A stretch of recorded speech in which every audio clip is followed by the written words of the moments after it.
UNICEF के द्वारा ward मेंबरों को संचारी रोग नियंत्रण दस्तक अभियान के लिए प्रशिक्षण दिया गया। वहीं जनपद रामपुर में नगरपालिका सभागार में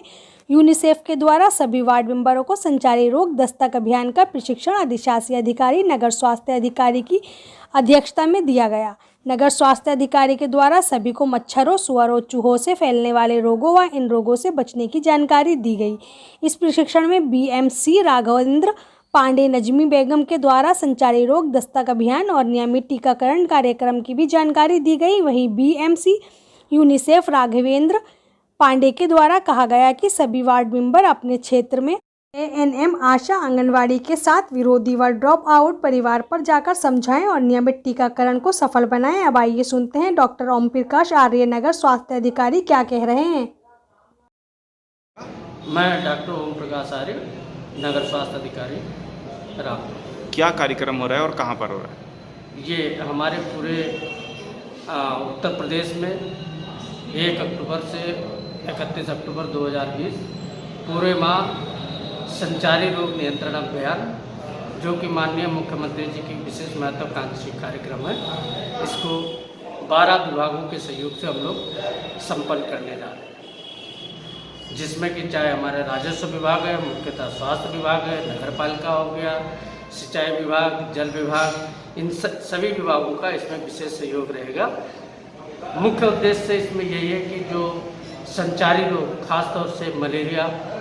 डेंगू, जापानीज इंसेफ्लाइटिस, जो कि एक कीट जनित रोग है, इनके किस तरह से ये एक स्वस्थ रोगी को, स्वस्थ व्यक्ति को रोगी न बना सकें, इसके बचाव के लिए हमें इसमें इस अभियान को करना है। मलेरिया को लेकर के, डेंगू को लेकर के बात करते हैं तो ये कीट जनित रोग, इसको लेकर के हमने जो अभी चर्चा भी हुई है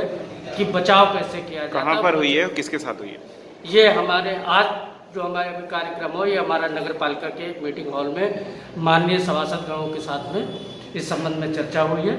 और विशेष रूप से इनमें ओरिएंटेशन और ट्रेनिंग भी कह सकते हैं ये दी गई, जिसमें मकसद हमारा यही था कि हम मच्छरों को न पनपने दें, जो कि एक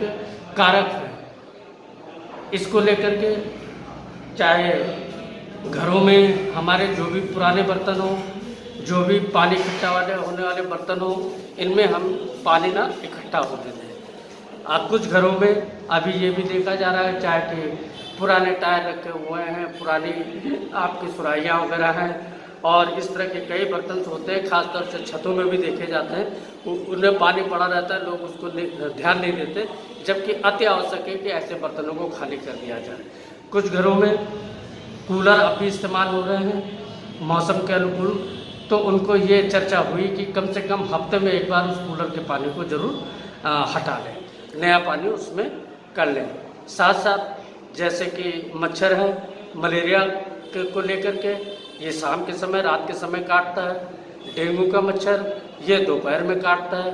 तो हम इनसे किस तरह से बचाव कर सकें, इसको लेकर के हमने जो अभी चर्चा हुई उसमें यही बताया गया कि आप फुल आस्तीन के कपड़े पहनेंगे और परिस्थितिवश अगर हम उस समय फुल आस्तीन के कपड़े खासतौर से सोते समय अगर नहीं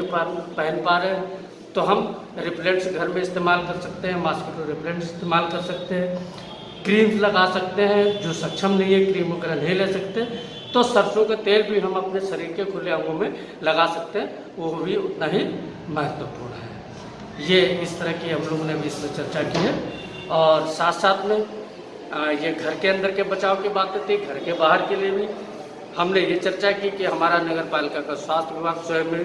कहीं पर भी जल भराव की स्थिति, गंदगी इकट्ठा होने की स्थिति नहीं होने देगा, क्योंकि ये भी एक अच्छे खासे कारक होते हैं। उसमें हमने माननीय सभासदगणों से अपेक्षा की आप एक तो जन जागरूकता में सहयोग करें, साथ साथ में जो नगर पालिका ये कार्य करेगा उसमें उनके एक मॉनिटरिंग का कार्य भी कर सकते हैं और अपने निर्देशन में इन कार्यों को संपन्न करा सकते हैं। और ये सभी गतिविधियां इस तरह से रहेंगी कि ताकि हम संचारी रोग नियंत्रण अभियान के अंतर्गत इस अभियान को हम सफल बना सकें और एक स्वच्छ एवं सुंदर रामपुर